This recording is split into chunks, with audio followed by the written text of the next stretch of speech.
Hey, this is Brett, and I'd just like to talk to you about a few things in regards to environmental illness and our country and what makes up the bulk of it and what the average person is like, etc.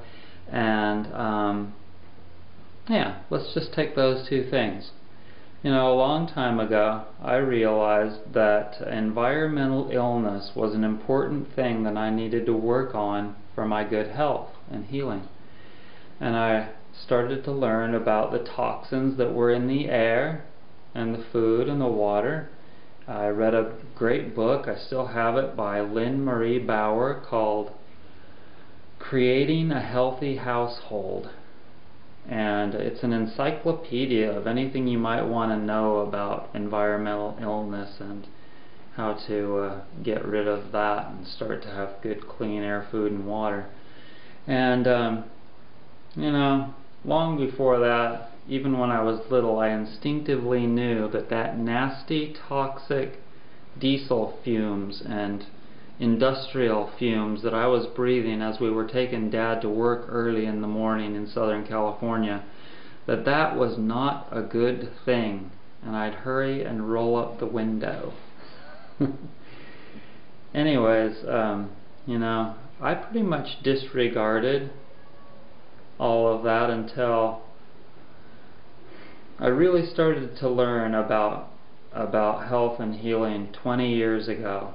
And I started to change all of that by, first I got rid of the auto detailing business that I owned in San Diego, moved, and then I became a massage therapist and did something more righteous. Sometimes it's not all that healthy because people can be toxic, and I'm working on them with my body. But you know, I still have aspirations on getting my life and my health cleaner and cleaner and cleaner. And lately I've been thinking a lot about living in a place where I don't hear cars outside my window. I have my own house. I own my own house, but I didn't pay $50,000 or $100,000 or more dollars for it, and I built it out of straw bales. And it's all totally healthy and clean, and it's paid for, and it's run off solar panels, and I collect my water off my roof, and it goes into a cistern.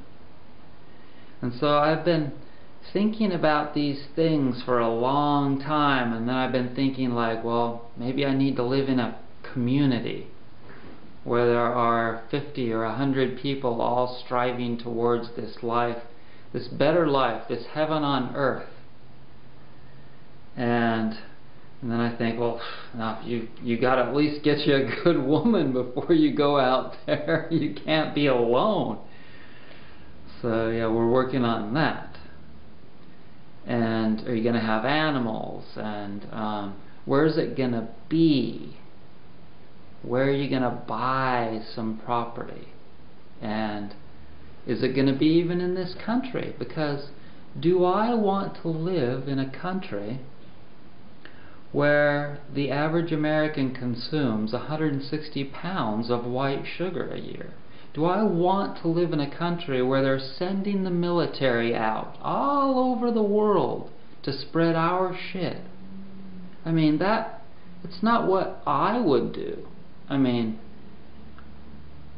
do I want to be a part of what a lot of people in the world hate and would like to blow up? And do I want to live in a country where there are, I don't know how many nuclear facilities, that if something were to happen like an earthquake, that radiation is released out into the air and I'm downwind from it? So there are so many things for me to think about in the future, for my future. And I know we need to be in the now. I've heard you, Eckhart Tolle. But we also need to think about the past some, and we need to think about our futures so that we know where we're going. And so, if you would please write a little bit about what you think in these regards. I know that a lot of you have thought about these things before, and I would appreciate some feedback. And I'd like to thank you very much for being with me tonight. Sometimes you're all I've got to talk to. A little Panasonic Lumix camera.